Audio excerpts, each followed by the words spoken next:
Call the meeting to order Tuesday, June 20th, 2023 at 6:05 PM. Could everyone please stand, face the flag for the Pledge of Allegiance? I pledge allegiance to the flag of the United States of America and to the republic for which it stands, one nation, under God, indivisible, with liberty and justice for all.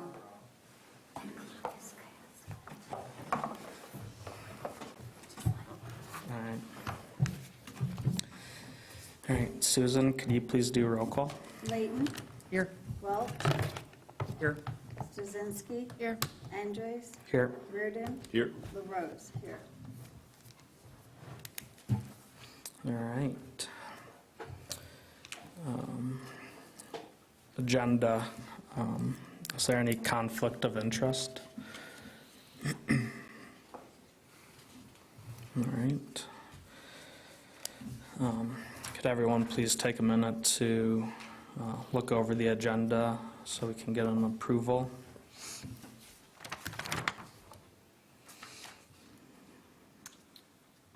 And I guess this is where I need to add a couple things to the agenda, right, Beth? Pickleball court. Yeah. I wanted to just speak with you about that, and also geocache. Okay, so we're going to add 9D, geocache, and 9E, pickleball, to business before the Parks Commission. Is it actually business, or is it just a report, kind of Pickleball will be, an action item? yeah, Okay. yeah. Geocache, maybe not so much. Is that fine? Okay. I make a motion to approve the agenda with the 2 additional added items. Support.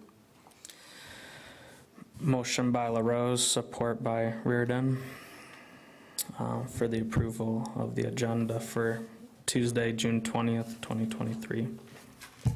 All in favor? Aye. Any opposed? Motion passes. All right. Any public comment? There's no public in attendance. All right. Everyone, please look over the minutes for May 22nd, 2023. I make a motion that we approve the minutes of the May 15th meeting as. May 22nd. May tw- Sorry, May 22nd. Support. Approval of minutes for May 22nd, 2023. Motion by LaRose, supported by Reardon. All in favor? Aye. Any opposed? Motion passes. All right. Correspondences. I think there was one email about the open house deal for that neighborhood with Yeah. the, Pine Grove neighborhood. that's a zoning issue, but it was copied Yeah. to the Parks Park. Commission. Or I don't know if it's It a was- zoning issue. They were, because they were having a, It was an open house. Neighbors to come and. Yeah, and we, Parks Commission and other township employees were invited or encouraged to join. So I think that was the only thing that I seen. June 5th or something, that open house was? Yeah, it was earlier this month. So I think that was the only thing. All right. Reports. Garrison, could we please get the treasury report? Yeah, standard payroll stuff, there is $376 in purchasing cards. I don't know exact details. If we wanted that, we can ask for that. It's a pretty small dollar amount. Looks like we paid up for design fees for February, March, April for community garden stuff. We officially paid the $5,000 to Tart Trail for that maintenance agreement. And we made payments for our Butus Lake 5 work, which I think Corey might have some news on. It says vendor 601, I don't know what vendor that is, but wasn't it like seawall work, like an excavator? Oh, it's probably just permits. Oh, It might be supplies, That's weed trim. oh, that is, okay, Yeah. perfect, thanks. so it's, Normally, we put that in, kind of leading up to the project into the 801 line item.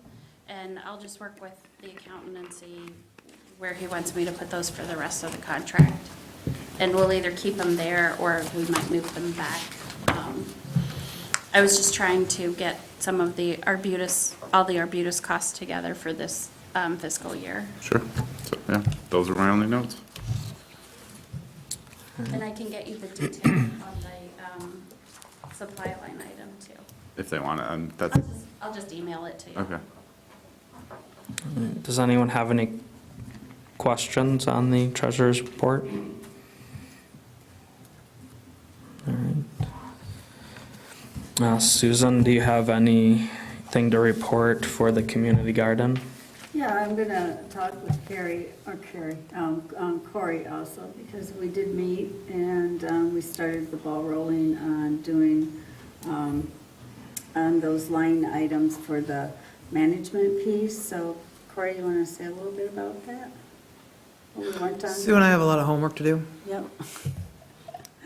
But we did start. We did start. Yeah, the membership fee, we're looking at that. We're taking 2 chunks at a time in the garden rules and enforcement policy. So, and what that would entail.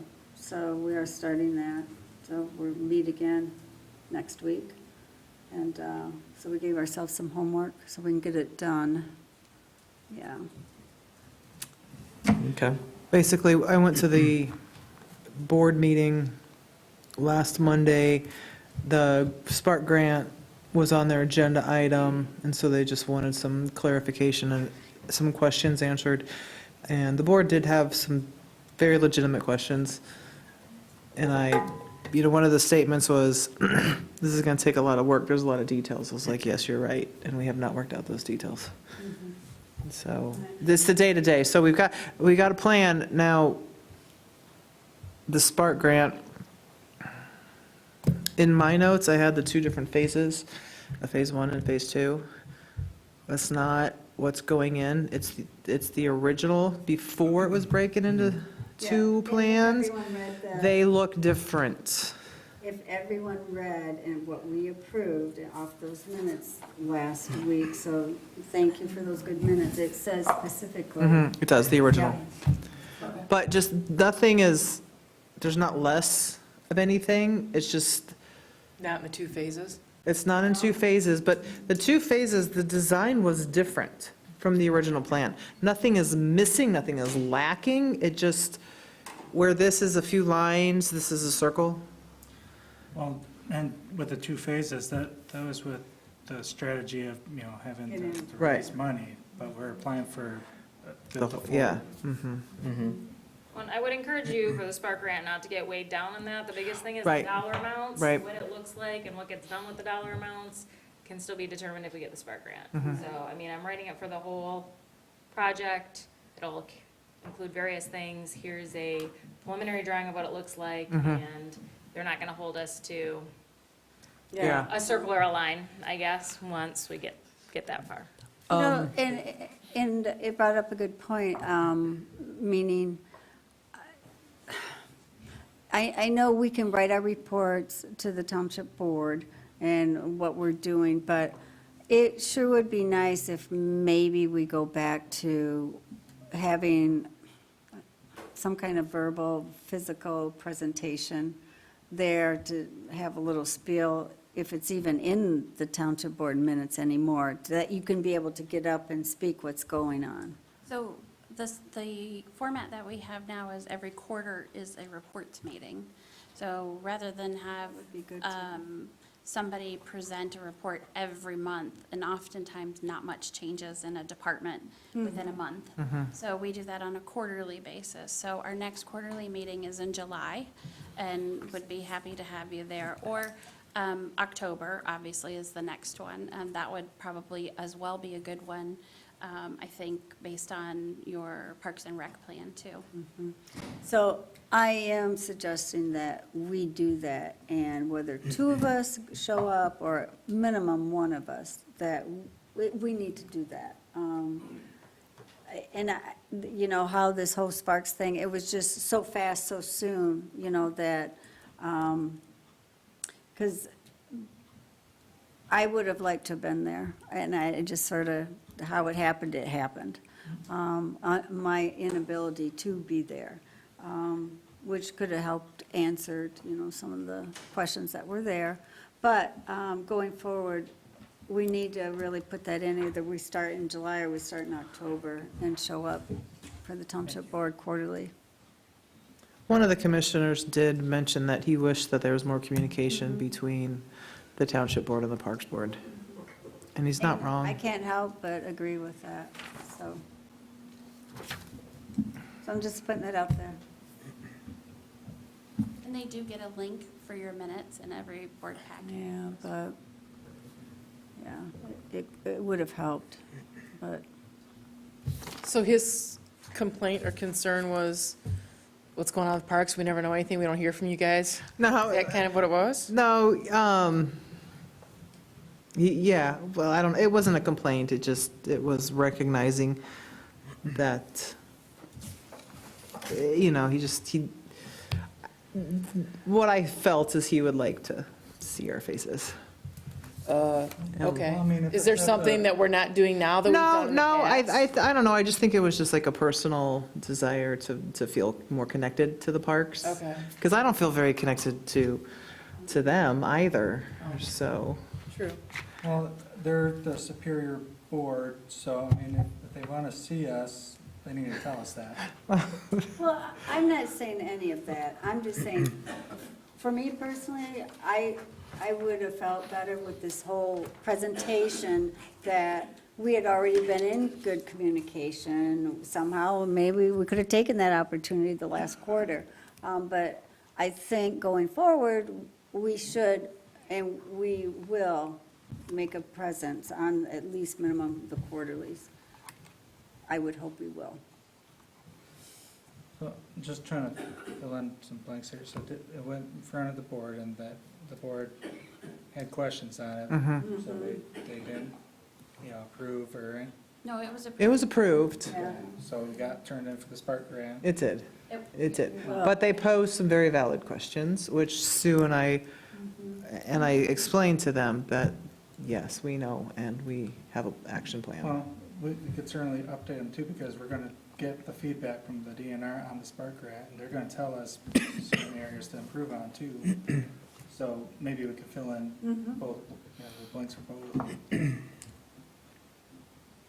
I mean. Yeah, we had talked about doing some sort of a joint meeting too with the board when we got towards having a draft of the Park and Rec plan and then kind of do a better presentation on the community garden. So it is a little bit of out of order, the Spark grant resolution. But that was a timing issue, right? We had to get Right. approval for the Right. time, Absolutely. for You the know, but, deadline. like, the Parks Commission just started getting more details from the community garden as well and seeing plans and money and things like that. So it's not that the township board is way behind, it's just where it fell in chain of events. And chain of events is really what it is, yeah. And we already knew we had to finish up that management plan anyways, because it was like Elise's end date, and there we were, so. But we got it going, and Corey and I are meeting, so we hope to have something presented and completed. But we have some good reference material, and so we have our homework. Mr. Chair, the timing too of some of these ARPA grants, or grants that are essentially funded through ARPA,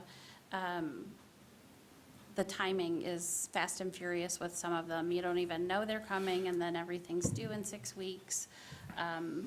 We've had that with other ones as well, so. All right. And the sooner the better with the community garden. So either we make that presentation, and then the board, we all agree on where we're going with that maintenance plan, and it's done. So then we can start doing whatever we need to do to that next step.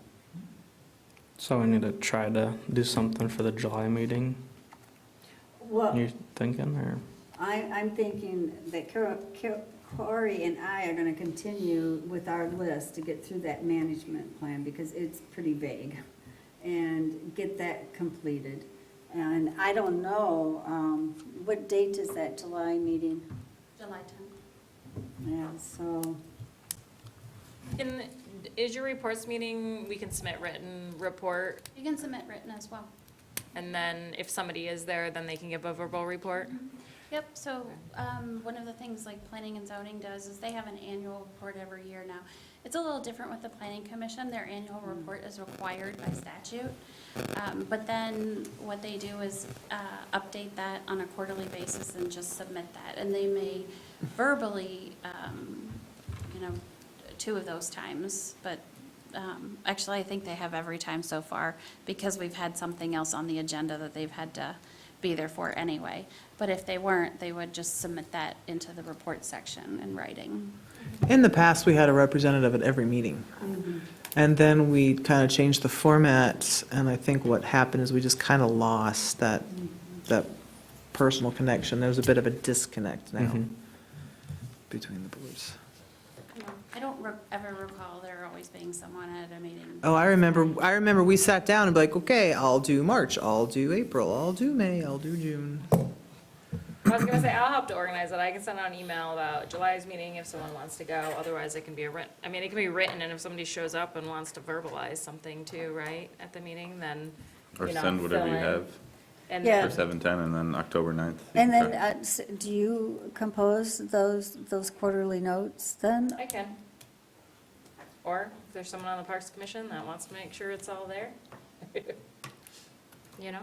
Because that's what it turned into. It turned into someone coming to the board to a written quarterly statement. Because the police would be there, the fire would be there, everybody would be there. Yes, and you know what would happen, the reason it changed is because you wouldn't get to agenda items for Right. over an hour. Yeah. Right. And then I Right. found that I had a board that was tired and had very little time for deliberation. And you're just then getting to the weighty issues that I needed to have their Right. deliberation on. And I'm not Things saying we have to changed. talk. You don't have to give a presentation. You could just, Show your presence. yeah, Just be available for questions. yeah, be available for questions. And you learn things that you never know you needed to know. I mean, a Yeah. suggestion would be similar to the planning commission, which is they meet with the board once a year, and you have a good opportunity to do that with your Parks and Rec plan being done this year, and then just a quarterly, a report, and then if someone is there, they can verbally give that as well. All right. Yeah, I think we need to work on that and, I do too, and I think instead of putting it, put it in the packet, but on a quarterly, we should be there presenting that quarterly. So if they have those questions on what we're doing, we should be there. And the more the merrier, we don't have to just have one. If 2 want to do it on July 10th, go for it. I mean, I feel that I should be there at least the July, no later than the October one, only because I went through all those community garden meetings, so. Anyways, but We're working. I would welcome anyone else that wants to sign up also for that, too, so there's more than just myself. okay. All right, anything else on the, community garden? All right. Staff report? So some of this was already covered, but I'm just gonna briefly do all of it. So the board approved the Spark Grant resolution. So Spark Grant application will go in on Monday, is the submittal deadline for that. They also approved the signing of the agreement for the Seeds Grant, Rotary Seeds Grant, for the community engagement and visioning for Holiday Woodlands. And then we just put out an RFP for that Seeds Grant, so to get some proposals from individuals that would be the consultant to assist with that community engagement. So you'll see those proposals come back likely at the July meeting to help make a decision on how we move forward with that, probably recommendation to the board for that person. We'll see how that all plays out, but I think that's all that I had. So would we be the ones choosing amongst the bids, or would it be a recommendation? It would be a recommendation to the board, Okay. so. And we'll figure out what that looks like, I guess. The deadline, I believe, I look at the calendar, I think the deadline's the week before. So, you know, depending on the number we get and what that looks like will depend on what you see on the 17th, I guess. And how you want to move forward. So I think that's all that I have for parks at this time. I feel like I'm forgetting something, but it'll come to me. Okay, thank you, Sarah. All right, moving on, business before the Parks Commission. 9A, Grace McDonald Park bleachers. See in your packet, there's a thing Beth put together for the bleachers.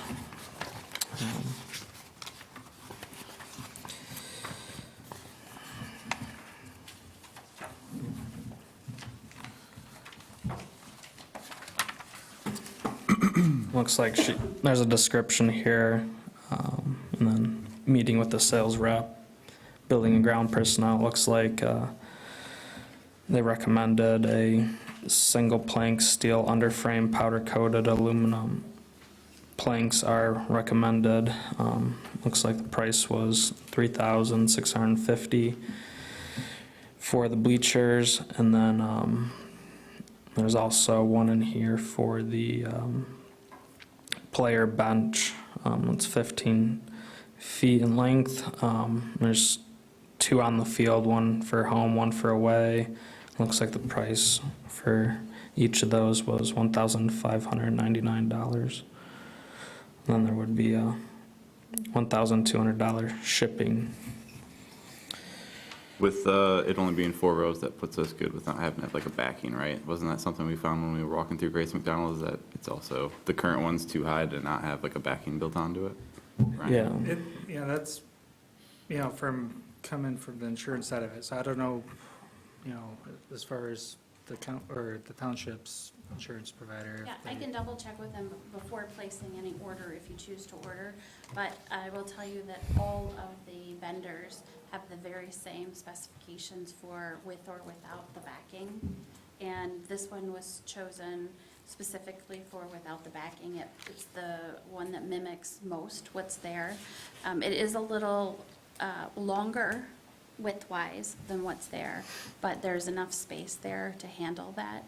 And this one, as ordered, of the 21-foot length of the 4-row, did not require the back and the siding according to the website. I did want to let you know the difference between the single and the double. The single, it's the plank that goes for your feet. The double plank is just a little bit wider. It's just a little bit more comfortable, but that's marginally not that much different. But that may be something you want What to was the think. price difference between those two? See, I'm just thinking older people on that one plank. the J Pro double, it was about another $900. I mean, once you get up there, I guess, but if an older person's like crossing over somebody else, or that's kind of a thin plank, or someone, just food for thought, but, I mean, yeah, a single one is fine if you're not getting. It's what's there now, but what I think is an improvement is the quality of the coating. We chose the steel underframe because it's a little heavier. Doing a full aluminum, they're so much lighter, and you can take the weight there. We're not moving it. We really don't want people to move it, and so we can utilize that one. And then the player bench is better as well than what's there. It has that back on the end, and I was just there the other day, and stuff was like hanging on the fencing and thrown all over the ground, which is, a lot of dirt, and so that would be a nice thing to have for them, is that bench in the back where they can throw the book bags and gear bags and stuff. There's a picture of that single foot plank versus double foot plank. Three more pages. I feel like if Oh, anything, you might that's drop your purse down less, but I feel like that's the main thing those things catch is like your pop or your purse, you know? I feel like you The walk double around with foot this plank? thing. Yeah, like, that's the pro of having that is, you know, if you like set your purse down, it doesn't get kicked down. Right. But, Well, I am with Sue, and I'm thinking about the grandparents that are coming to the game. I'm thinking about all the work we're doing towards ADA accessibility. And sometimes a little bit of space can go a long way. is it all or nothing, or could you do double plank on the first row where people with disability would probably get up? You can do double plank on, yeah, it is all or nothing. Okay. The whole thing's either double plank or not. But you do have on page 7 of the packet, you do have a comparison, and that same vendor offers the double plank with the aluminum, and it was at $44.79. Now, I didn't update that price. If you'll recall, some of the prices were slightly different once I called the vendor, so that might just be marginally, but it wasn't a great, like, it was like $86 difference or something. Right. Yeah, and the difference between the single and the double that we have there is $743. So I don't know if the Parks Commission's comfortable saying, you know, an additional $1,000 to do double plank or something like that to the dollar amount. But if we'd have to times it by 2, is that just, No, it's just No, because one you're just set of getting one bleachers, bleacher, so, 2 team benches. yeah. So it would just be the increased cost, just because we don't know for sure if that's the cost that they would have the additional $750. Based on here, it's $750 difference. But I'd hate to But have you it's- approve an exact amount and have it be $780 and then, And that's You're back why here. I did the Yeah. 5% variance, and we've done that a few times at the township board, and it's very, very helpful in case something's like, you know, just a couple of $100, $100, if sometimes $50. I mean, so that's helpful. As far as the source of funds, and looking back at the budget that you approved and was forwarded to the board, and the board approved last year, your, you have a line item for Grace McDonald Park improvements, and the detail that was specified in that was just various improvements to athletic equipment / fields. And I believe, my recollection, and you can correct me if I'm wrong, was that we were looking toward those bleachers, because I know Bob had mentioned them to me a couple times the year before. And then I wasn't sure, when we were going through that, what you guys might want to do with some of the nets that were over on the soccer field and so forth. So it was about 30,000 we put in there. And this would exhaust about a third of that. It should be under 10,000. But the price was 8,048. It would go up by that difference that Sarah mentioned. Maybe a little bit less, because I haven't called them for the price, but then also the shipping might Yeah, the change a little bit with the weight. where was that located, that company? Oh, I can't recall.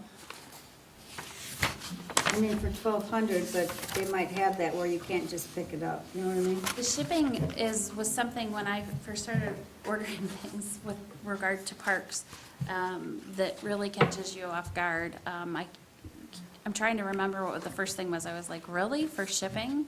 But it's difficult. And really, honestly, even if you find something, you know, the proximity of like Ohio or Michigan, it's still quite pricey with the shipping.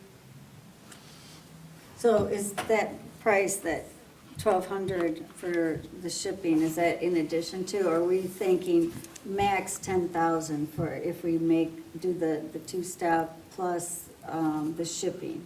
Is that shipping incorporated in Yeah, that so cost? the 8,000 includes the 4-row bleacher of the single.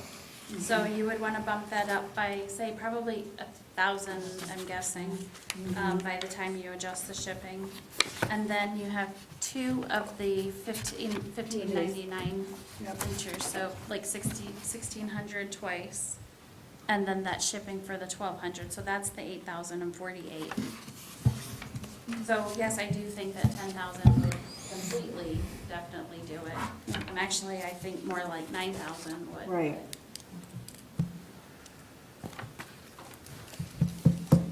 And that, Well, we could do like a 9,000 with a 5% variance.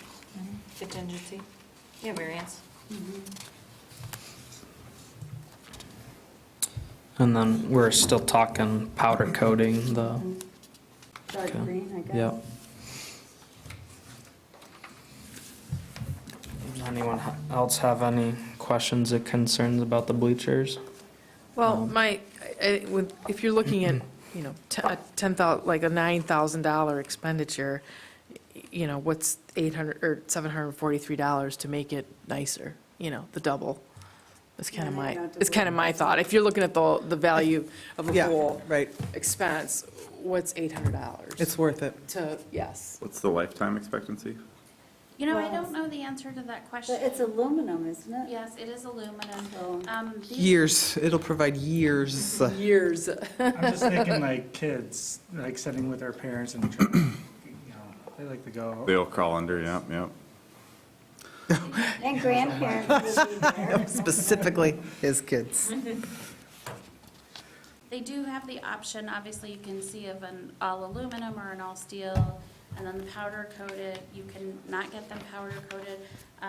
I put both in there for you to choose. I think that looking at the park and some of the things that you're putting into it, and the courts, how nicely it looked when they were redone, I thought the powder coating was awfully nice for, as well, the people who are visiting, as opposed to the metal ones. Although the tennis courts or the pickleball courts or whatever courts, those are blue, aren't they? Oh, I meant this. I know, but I'm they are- thinking on color coordinating. Oh, I was going off of the roof and the Right. bathrooms. Oh, I was, I was doing more of a color coordinating. Whatever. Is there a revenue stream tied to the ball field? Like, There isn't. does anybody rent it or anything? No, there is a little league that uses it, but, Okay. yeah. I don't believe they pay anything to rent, not that I'm aware of. Back in the day, it used to be like $1. There would be like a lease agreement with $1. I don't know if they still do that anymore. They do help with the maintenance, so they will do the stripping, they will do I don't know what it's called, like a chalking or whatever you do on the mound, and you had baseball players, so they do a lot of that. I was just curious, I was gonna say, if there's people paying for it, then I'd say, maybe go the extra mile with the powder coating and, well, that's We already included. got to have powder coating. You included that. Oh, it says it's recommended. No, I did. No, in the include price powder it's- coating with- Oh, yeah, yeah. Yeah, you want to get it powder coated. Mhm. I don't know if you've had a chance to look at the current ones there, but they're pretty dated, they're old and they're wooden. Yeah. And so they're real Yeah. and they have been refinished and refinished, so. I'm just questioning the color. You don't like the green? I didn't say I didn't like it, but I just thought, those blue pickleball courts, and then you'd have as accent, And aren't the The courts blue bleachers. kind of blue too, though?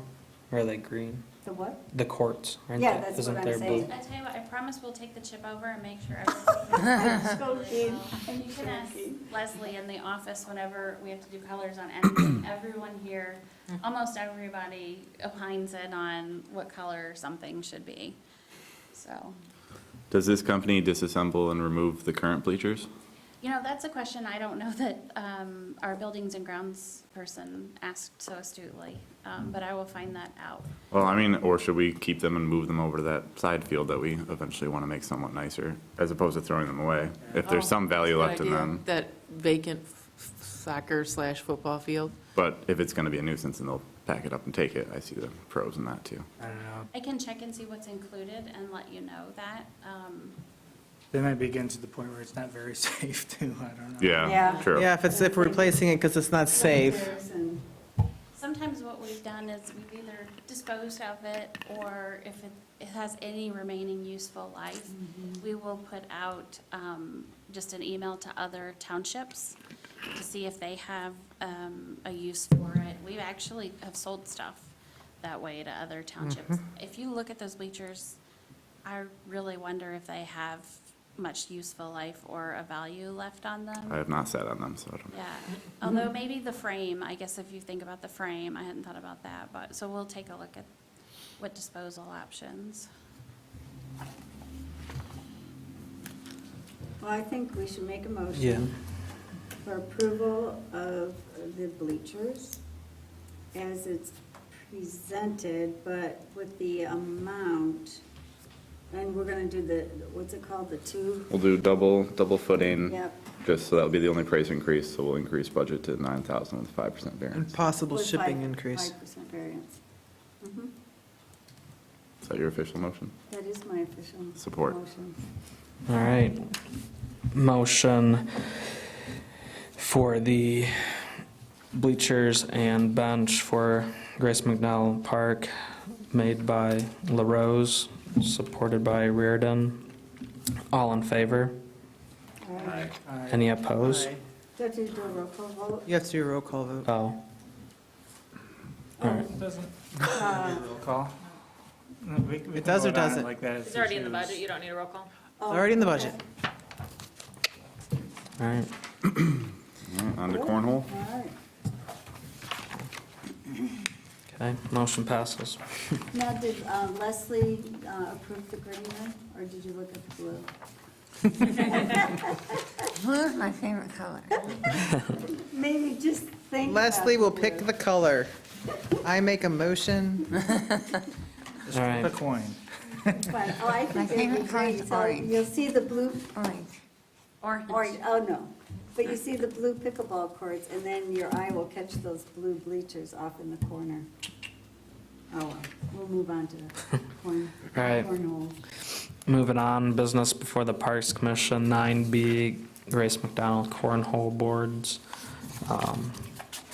We approved the cost of purchasing 2 cornhole boards, I believe, last year. And then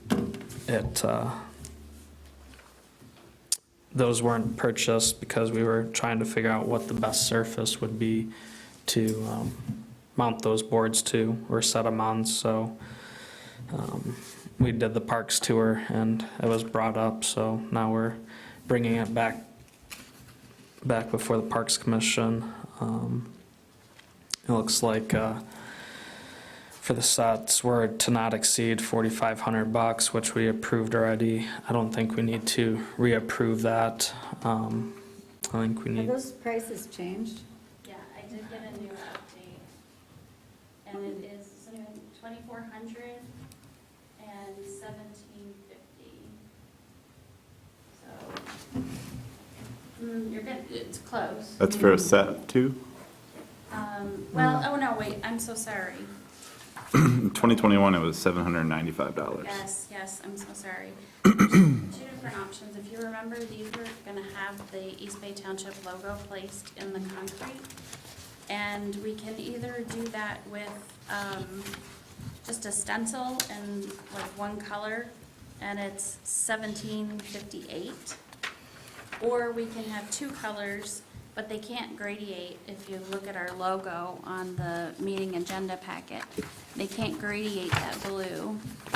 But they could do the green and the blue. You can have 2 colors, and that would be 2,400. So it's 1,750 versus a 2,400.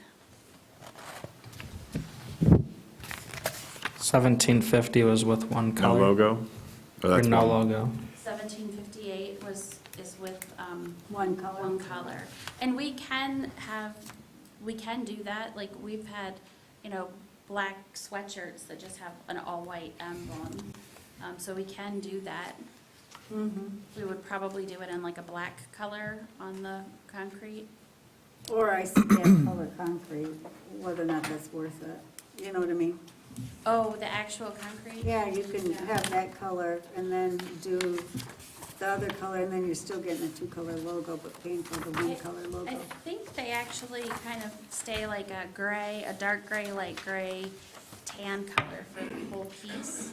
And then it's the logo that's either, you'll see on page 13, it says the rustic of McKinney. So it's probably something like McKinney, Texas, I'm guessing, and they just have it in black. But then there are, Page 17, I think, is some different does it have some different ones there? But that probably gets up to. 18. Yes, Was- oh, good examples. Yeah. I forgot those are in there. So we could do either. I think just the natural gray concrete, maybe with a black logo would look pretty good. How much is it for no logo? I'm just curious, how much were we paying for any type of logo? Let's see. The logo is in the black, $350. Times 4. No, Oh, Two. That's Times for the 2. set of 2, yeah. that's for a set of 2. Oh, okay. How much was it? 350 for both. And we did put the bike deterrent blocks on there because I know they found today that they had some bike marks on the tennis court. Did you say bite? Bike. Biking. Bike. It's like a Yeah, I little wondered if triangle they they put in still front so having you don't bikes try and ride your bike up I it. don't think it has been too bad. I haven't heard of it much lately. Oh, I but see. I think it occasionally still happens. The cameras there have helped a lot. And so this price does include, that price of the 17. Oh, it does? 8 includes the shipping and includes the logo in black. What was that total price? Yeah, sorry. $17.58. Do we have to do black, and if it's a one color, can we do green? Or I guess something like that? It depends what the township logo requirements are. Yeah, this is really, these are the only colors that we do it in, that or all black or all white, depending if it's on a contrast thing. Yeah.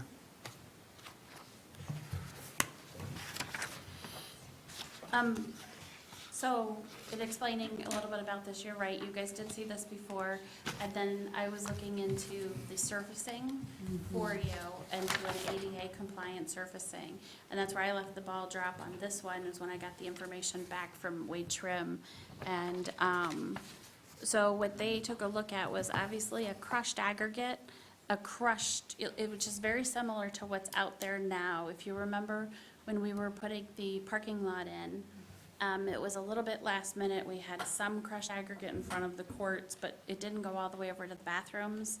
And I had said to them on site, this makes no sense because someone coming out of the court, if they're gonna walk on a surface, they have to go into the parking lot, down, then to the bathrooms, which from a safety perspective, it's not a great idea.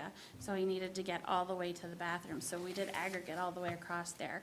It was really inexpensive and, or really inexpensive. I actually can't remember the additional amount on that one, but it was a cost-effective solution at that point and able to be quickly done.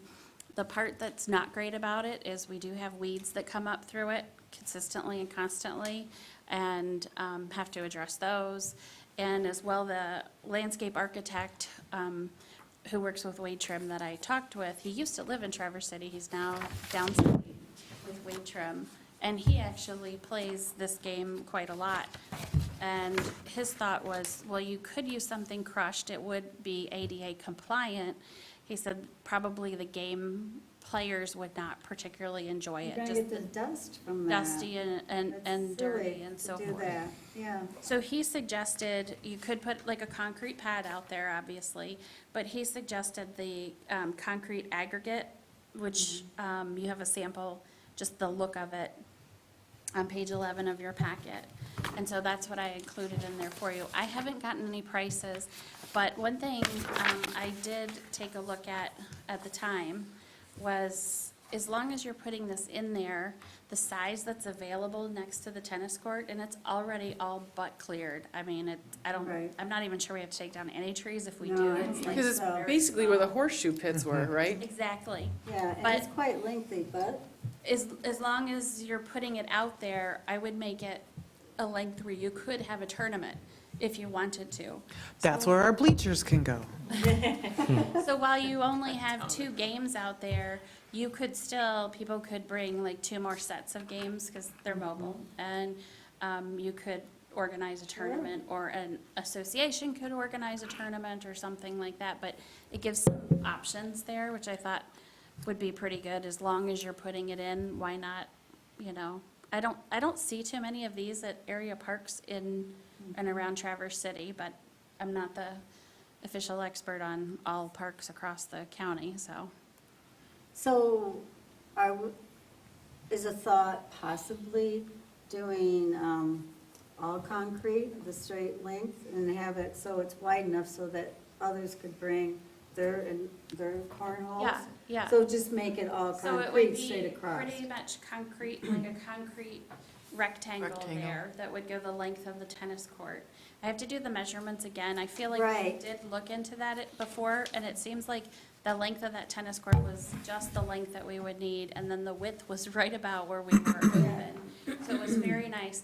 The one thing I might suggest is, if we decide to take a look into this, maybe that we work with, in getting an estimate. First of all, get an estimate for that concrete pad for the cornhole, and maybe doing a second option when they put in a bid, which is replacing that crushed aggregate that's there, so that it would be concrete there as well, so we would have that. So it would be fully concrete and not just pads where like in these pictures, Right. it's just on a pad and then it's all Yeah, and grass. there's, that was the second suggestion I was gonna make. One was to replace that crushed aggregate where that's at. You could or could not. I think it would just depend on cost, but I was like, well, if they're already out there, you might as well see how much they would charge you to do that. But the other second option I was going to suggest to you was mixing a plain concrete and an aggregate concrete for the design on this, because there is, when you are playing cornhole, there is an area you have to stand off to the side, a certain dimension. And so you could, say if the whole thing was, you know, the concrete aggregate, you could make those side pads and maybe a border around the whole thing just out of like plain concrete, or flip, vice versa, something like that. But you're still going to have that element of that dust, and that dust will, Oh, no, this is concrete, when I say aggregate, I'm talking about the exposed concrete Just not- aggregate. oh, okay, here. all right, gotcha. Yeah, so Okay. it's all just a different version of concrete. And what the landscape architect, his point was, with that exposed aggregate, and I love the term that he used, it would look more intentional. And I thought that, you know, he's right, it's a little bit of that placemaking, it just looks a little bit more of like a finished element.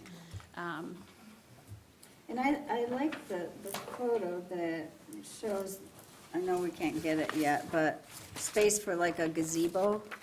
Well, at least a couple picnic tables around where that's gonna be, that cornhole thing. I really like that. Oh, so there's a I mean, cemented. I know gazebo, more money, but at least get that thought in there. And then to make it wide enough, you know, like they show here, that if someone else, if you're having competition, someone else can bring their cornholes and they're right next to each other, blah, blah, blah. So it's more than just enough for just that one or two, that one set.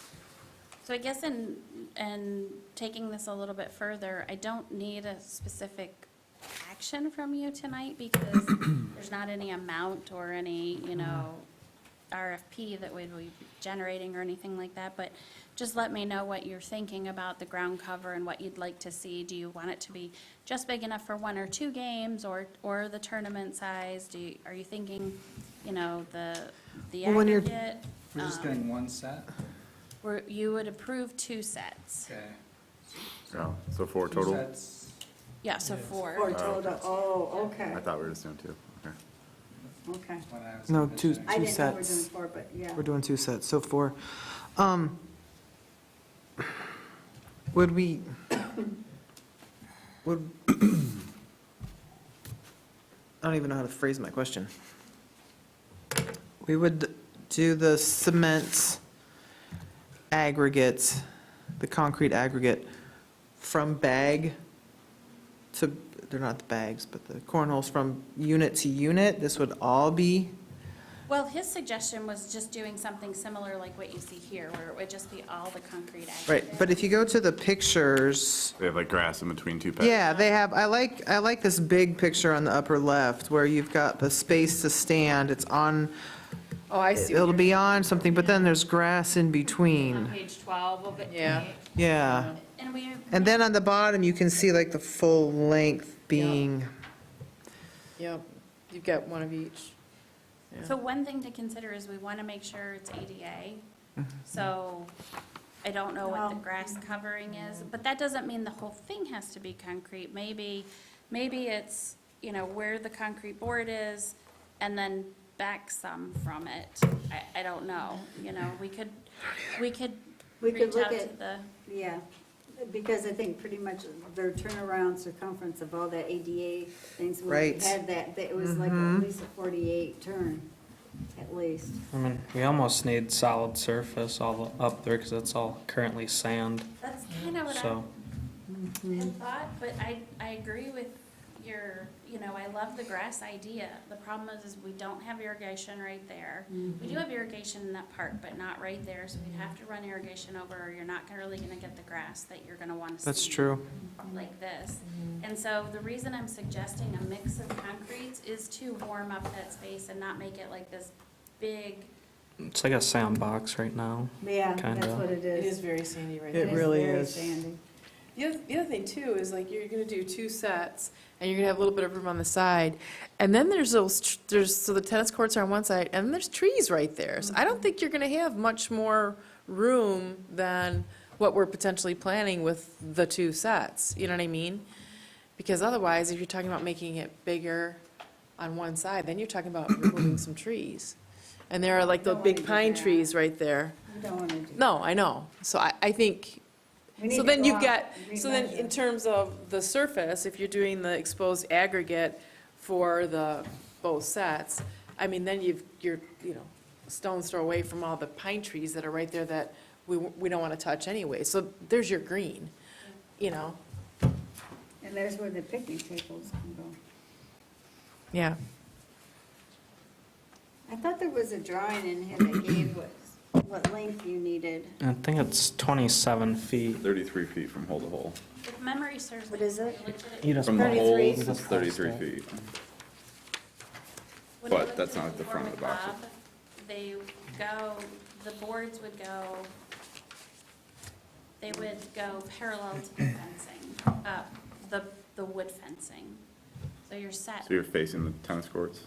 Oh, Yes. So oh, I was when thinking you're they were going the throwing other your- way. Oh, so was I. I was thinking you're facing down the sledding hill. So was I. I was thinking the way the horseshoes was set up. Yes, it would go the other way. I Oh, think it goes this way. oh. Well, shoot, let's put 6 of them in there. Keep going, blow it up. Those trees might be The trees are- caution, Yeah, but do you have enough room to go that way? I believe so.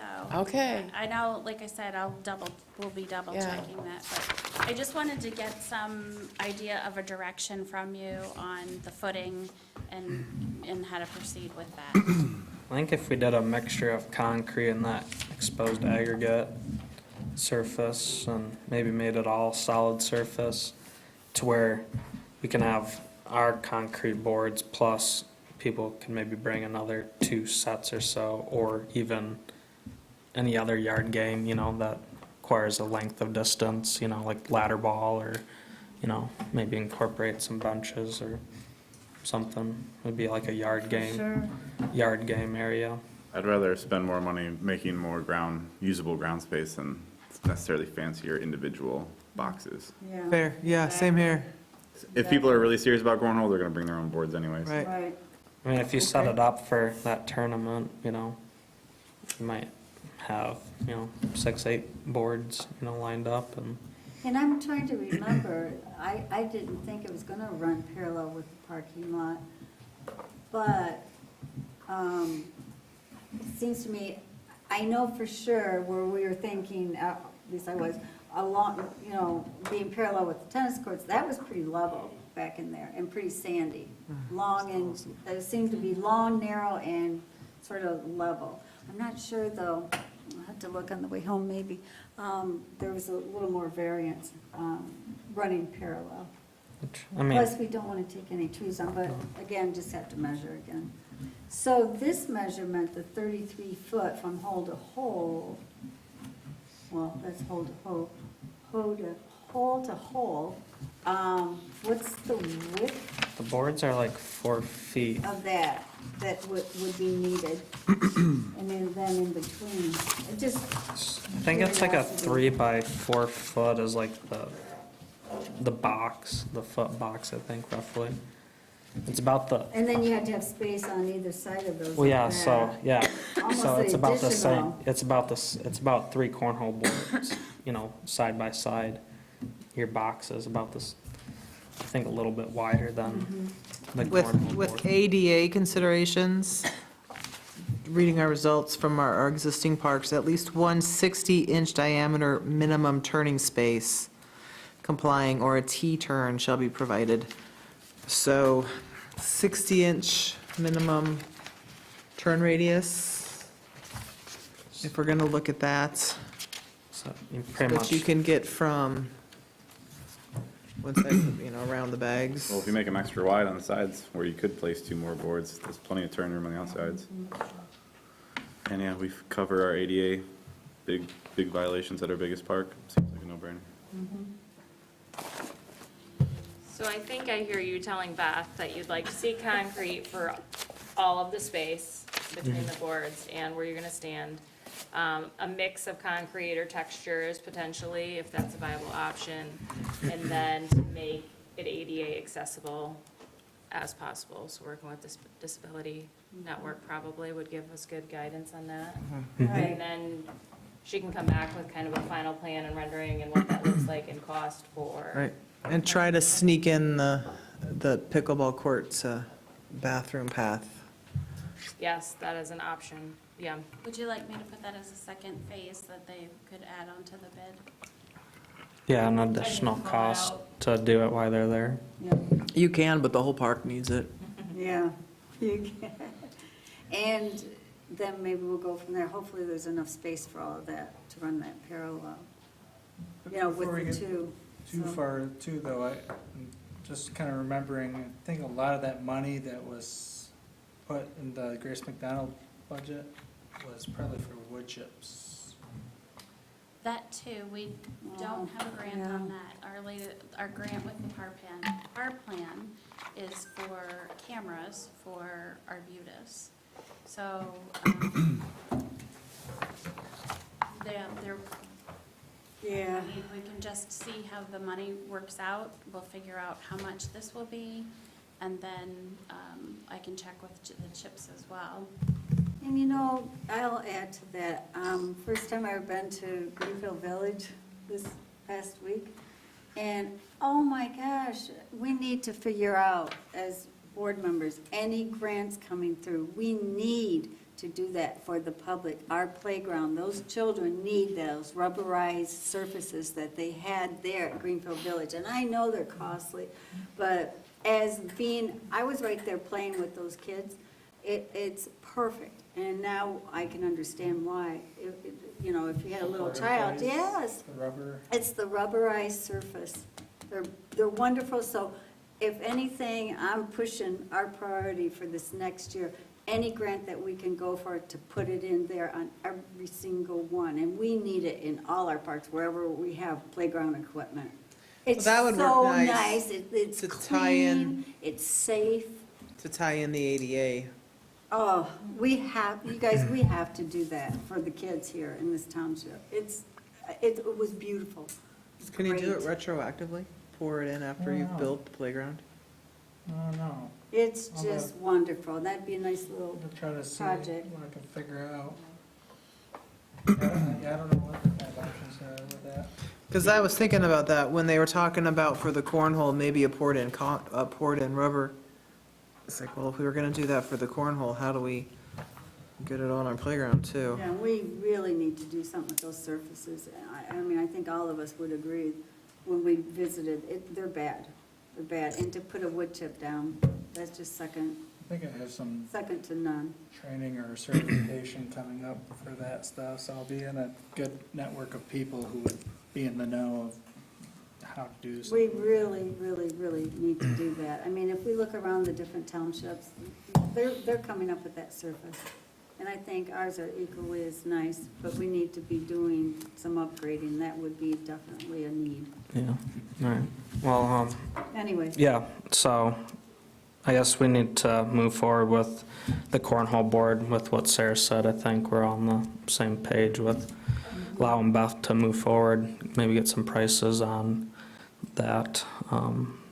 So, any other questions on that before moving Beth, forward? could you do like what we paid to do wood chips at Grace last time we did it, or some sort of quote, so we can have that in the back of our mind when we're trying to spend more on these I want to things? say it was close to like 3,000 Oh. for just the one. Pine Grove, it Wasn't was that like about- 5,000 and we added border. How long ago was that?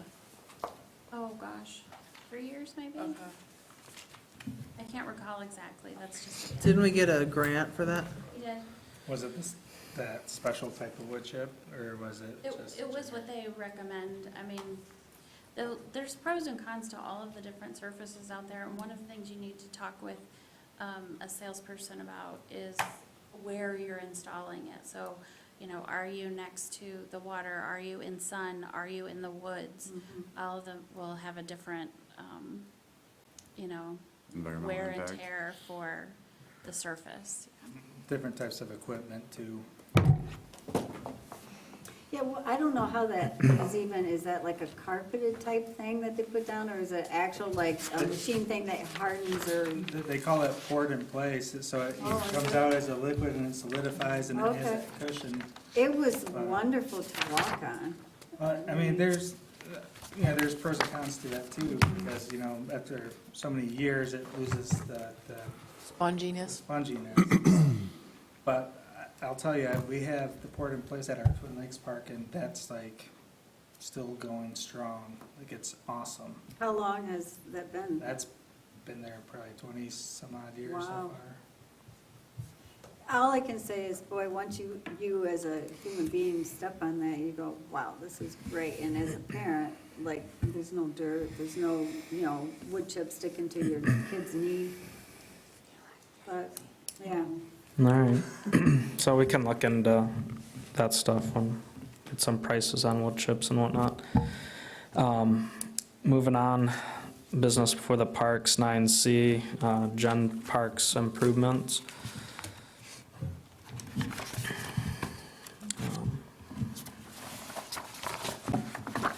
So this is something, Cory, I think last month you had mentioned, because I brought it up with the Spark grants as an opportunity, and then that, there's been a lot of changeover on the Parks Commission, so not everybody may be familiar with it. You know, Beth had brought up, maybe it's a good time to come back to it, since the water's gone down, and Eagle seems like they have some interest in it, so, I mean, I guess I can let you, Beth, but kind of, this is the project, if you want to discuss it, if you need more information, you want to move forward with trying to figure out how to budget it.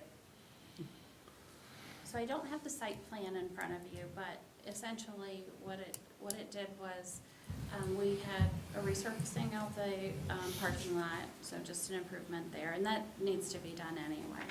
But the trail, the wood path that goes back, is really a nuisance maintenance-wise. Also, when the boards break, which they are weak and not great, and that does happen, then they're a hazard. So this project, and this went through the Parks Commission all the way through Waitrim letting the bid. There's information in here showing that we had already picked a contractor, we were ready to go. And in spring, the water just came right up, and Eagle was like, yeah, you're not doing that project. So that was tough, because we had some pretty decent pricing, and it was pretty nice, but it involved replacing that walkway with a concrete stamped walkway, so that it would look like wood, and there's pictures of that in your packet, so that it kept that natural look at Jen's Park. It was also wide enough that one of the problems we have maintenance-wise is we can't really get anything back in to the beach. And so the walkway would, instead of it being narrow and then it widens out and then it narrows again, we would make it wide enough that we could put the tractor or even the pickup on it just wide enough to handle those tires. The way we would keep people off of it from doing that unintended was at the very beginning, at the edge of the parking lot, we'd put some knockdown bollards there. So they're installed, you just put a key in them, they knock right down, you can drive over them, do your servicing on the beach that you need to, and then pull back out, and then put the bollards back up. And let's see, what else we had in there is when you get to the beach line or that tree line, then the concrete went over and created two little pads for picnic tables. And they had a little bit of a shape, almost, not exactly, but a little bit like a figure 8 almost, so that it separated, so you weren't eating right on top of another group. It had a little separation there with a tree there and so forth. And then each one had a picnic table and a grill. And one of them was ADA compliant, or both of them were, I can't remember. And then I think that was pretty much it. It had bike racks in there. I think, didn't we do also like, do the rain garden? What is it? Yeah, There's some so planting in the rain garden. the retention that's there now would just be replanted with some, more appealing rain garden plants. There's a lot of rocks there, but yeah. So the question was, that project was pulled back. It was too bad because it probably will not be that price Right. now, post-COVID. But would you like me to, have weed trim? I was at a meeting on a completely different subject with the Eagle rep who had been on site before and looked at it and said, yeah, you guys can't do that now. And functionally, she was right. I mean, even besides the fact that it was not good, it was very high. I was at a meeting with her recently and I said, what do you think about that project? Do you remember that? She goes, I do remember that. She said, I think you can do that. So I'm happy to, have Wade Trim dust off what they have. And the first place we would start is with a meeting of Wade Trim and the Eagle rep down at the park to just take a look at what the prints were and make sure that, that would be something that it looks like they would permit. And I only have 2 questions on that. One is the water runoff from the concrete, not only on the pads, but also to the waterway. And then the second would be no removal of any living trees. So. There were look at both of planted those. trees. They, in the blueprints, they had planted trees. Yep, and then with the concrete, it's a very, very small area that we're talking about, not an issue with the quantity. I thought Zach had a really good idea when we were doing that walkthrough for the ADA stuff because, we can't predict the water levels, and the maintenance guy was telling us, well, there's already pads of concrete under there, they've been under there for years, like leading out to where the lifeguard ring one, he says there's poured concrete there and there, so it just gets covered up ultimately. It's just the boards. Zach mentioned elevated boardwalk. Actually, I talked with the engineer and I said, well, how would this work? And he's like,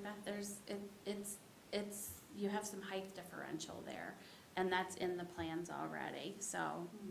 Because had we constructed it, we couldn't have because we were right at the beginning of spring when that was, turned away, that we couldn't do it. But had we, had the water not come up, say till like July that year, I don't know what the trends are, and we would have constructed it in May when we were looking to, I had said to the engineer, what the heck we would have done? It would have been all been underwater. He's like, no, it had some differential there. You would have been fine had it been constructed. But then what happened, the water came up, and then if you started seeing anything, sprout, for goodness sake, that freaks everybody out. But the water's receded and it's fine, and they thought that it would be good to, And it will come up again. Usually there's a 10 to 30-year variance on those. I can have them, if you are still interested in that project, like I said, I could have them dust off the prints, talk with you all, and then we could gather that information, and I can have the engineer come and talk with you as well. I mean, I would be down to dust them off and Yeah. bring back an old project that was pretty much set to go. I didn't know about this project till our site visit. I was like, oh no, you were that close to getting it done? Because I think Yeah. Chance Park should be one of our flagships, and I feel like it needs so much love. Yeah, it was disappointing. Yeah. I think we were so close, it's not even a priority. Well, didn't you say, you said that last time, that you didn't put it in the park and rec plan because it was. It was a done deal. The money was sitting there, the blueprints were being made. What We happened to the money? It was sitting there. Did it get spent somewhere else then? Yeah, we spent it somewhere else. I think, Did we spend it on? I think it went towards Grace with the parking lot and the paving and. Or did it go to 5? And we did have a ADH kayak launch on that plan, but that came in, I mean, we were all flabbergasted, the price on that with the Oh, removable. that was several years ago. That was like in 2010, I think, or something. Yeah, way before the, yeah. Yeah, not even here. So was that, where the funding source for all that come from? To be, For the project when they almost did it, yeah. it was just through general Yeah, funds. with- it wasn't any, yeah. Yep. I don't like to be I don't too believe expensive. that. So, yeah, there isn't anything in here budgeted for that right now. However, what you would do is if you decided to do that, you would either just request a budget amendment that would go before the township board, if you needed those funds in fiscal year '23, or you would incorporate that into your '24 budget, and then we would be set again to do the construction right at the beginning of, May.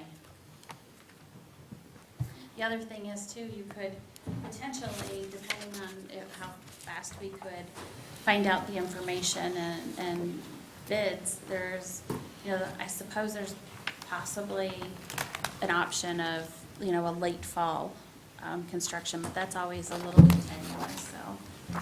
And probably better pricing though.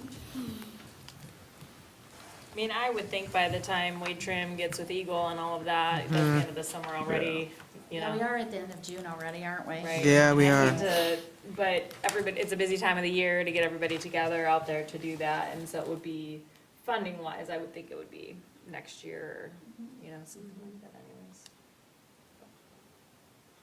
anyways. Yeah, I, personally, to keep as many existing trees that are there, this replanting trees when there's already nice trees, and actually it'd be a nice asset, because on either side now of that park is building growth, astounding building growth, and it would be nice to keep that more natural look. Although, when we were out there, I did not see one red wing blackbird. Before, every year we would see one. So, if we could keep it as untouched by man, but still, have the concrete paved, through the pathways and that, and make that kind of improvement with little excavating would be nice. Actually, unintended consequences, I don't think it's a horrible thing that the project was a little delayed. At the time, I remember being just a tiny bit nervous about it, just because we were trying to make some steps to get the property next door and had that in our sights. And so I was a little worried about doing this, and then a larger master plan of that park might change those things. So now we know. Now we know. All right. I think, So I guess. 2024 budget is just all I want to talk about. If I think you're realistic, 2023 is not going to happen, so we're not going to get it for 41,000. Do we determine dollar amount now for 2024 budget, or is it a later thing? I can ask the engineer what they look at for 2024, what they would think. Okay. Yeah. Twice as much? I'm sure, but Just I still double it. support it. Yeah, so I think we're all on the same page to maybe dust it off, see what some prices may be roughly, and you know, honestly, if you, well, no, that would put you way further behind. I was thinking of a grant source that would, it would take. It would be nice to think we might be able to do it in the fall, but let's see how fast everything rolls, and we could be surprised. All right. All right, moving on. Business before the Parks Commission, 9D, geocache. Looks like we have an additional packet here talking about promoting geocaching in the parks. Beth, would you like to elaborate? So this was something that was brought to the Parks Commission quite some time ago, and there was interest in some geocaching, but it just never sprouted any legs to fruit. And I thought I would bring the idea back to you to see if you guys have interest in doing this. And one of the things I came across was, I think that article, and do I have a separate sheet under there too? Is it a listing, like I have a policy or something? Permit policies. Yeah, so I just found that online really quick. I mean, the geocaching is kind of a fun thing for people to do, gets them outside, which we know utilize the parks, mental health, all of these good things. It also spans all ages, which is kind of cool. I mean, you can see a 4-year-old doing this with their grandparent pretty easily. And there are things, it's so low cost to do, it's not even funny.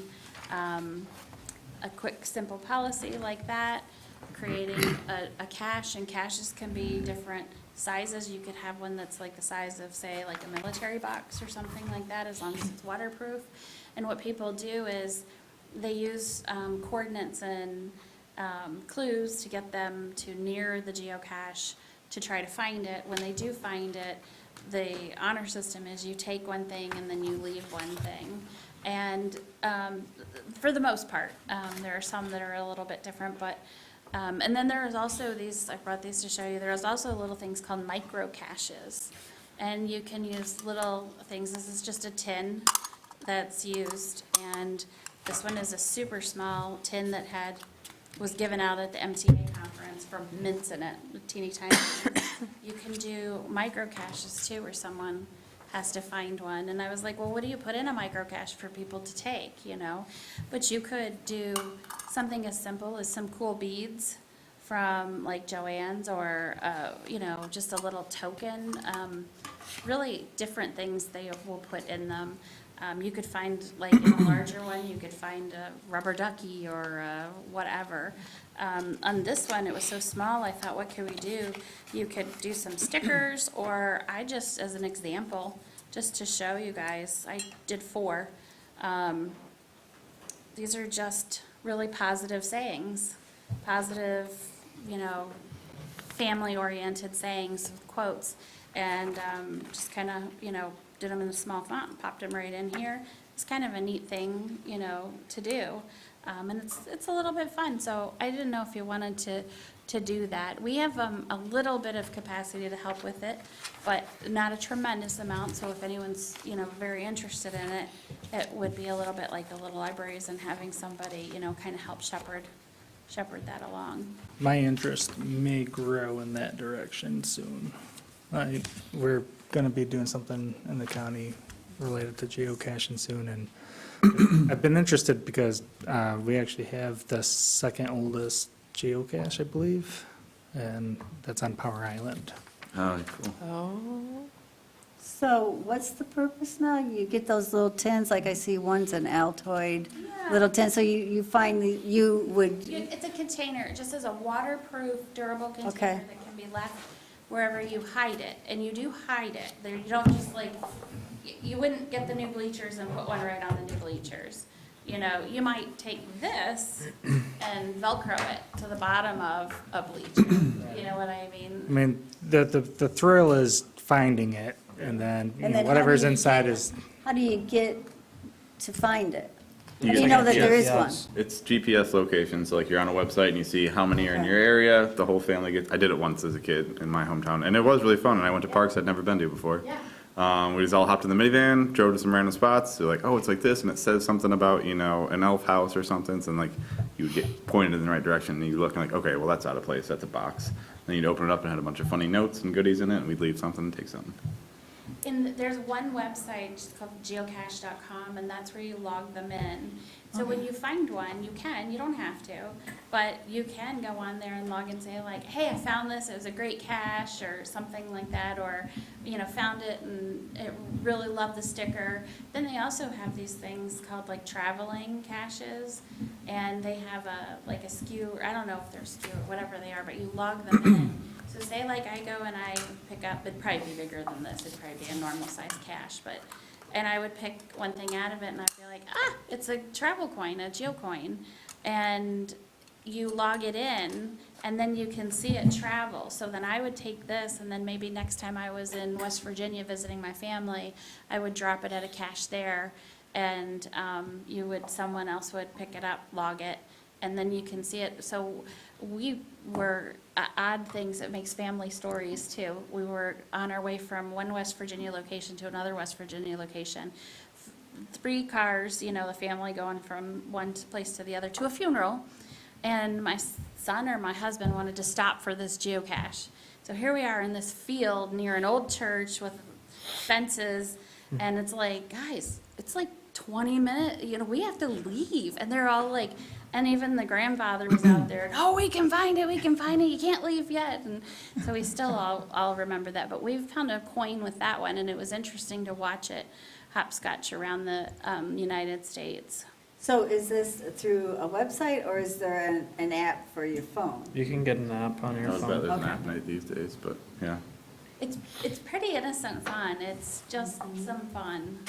Yeah, and it does, you're right. And now when I go back to those parks, I'm like, there's something hidden like under that tree over there. I know it's over there. And I looked, we don't have too many apps, or too many caches in our parks. But there's a lot of cool things that raises awareness too.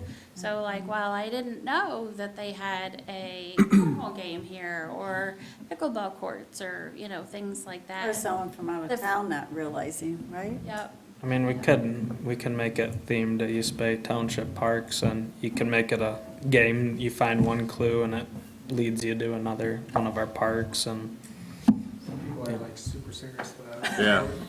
Travel from all over the country to, find certain ones. Gotta have a Power hobby. Island is like one of the more popular ones. People are always trying to take a shuttle Wow. service to get to Power Island to find that geocache. That's It's cool. pretty wild. You can have your geocache name like made into a little almost like a calling card, but a leaving card. You leave it when you leave your cache. You leave your little calling card that says like whatever your cache name is. So then you could look up that person and see what caches they've hit. Yeah, it's kind of interesting. So is the ask that we're gonna actually go hide them, or just general support? I guess what's the ask? I'll go hide one. The ask is, yeah, maybe just if there's a couple of you who want to work on it, we say, where do you want to hide it? What do you want to put in it? What do you want to do? We do have some supply money, and you can do programming. We always look at really the infrastructure, right? This Parks Commission is very focused on the infrastructure. But you can do some programming, just like the Sledding party. sledding party, right? And this is one of those ways, like the sledding party, is very cheap. We could create our own geocache for the Parks Commission and it'll be there. right? Yeah, so we just need some help with, putting the caches together, deciding what to do. You could order like little stickers that have East Bay on it, East Bay, you could make up a phrase. All different things like that. You could be a little, do as much or as little as you want. It's a little bit guilt-free in that you don't have to feel like you have to do everything, you could just, even if you put out 5 of these or 1 in each park or whatever. I mean, kind of once we get it set up, it's self-sustaining, other than if you change the clues or different things. Well, it'd be nice to bring that up at our open house in September, learn how to Sure. on geocaching. Find our And- geocache. Good luck. It's very And family and have friendly. have it informational, but yet have it ready for that. That would be nice. for Speaking at the education. open house, should we have our sledding party date at the open house? Sure. Because I'm one that would put it in my calendar right then and there. Like the first weekend in February? That's what- Perfect, sounds great. Saturday? Well, when's Valentine's? Wait, when's the open weekend before house? Super Bowl. September Yeah, Super Bowl. 15th, no, The open house? Yeah. is 21st, so, It was no, in September, wasn't it? excuse me. Hang in there. September 18th. September 18th. It's our regular Parks Commission Oh. meeting, but you're here at 4 instead Right. of 6. Yep. Perfect. Yay, one more. So last year, we did the first Saturday in February.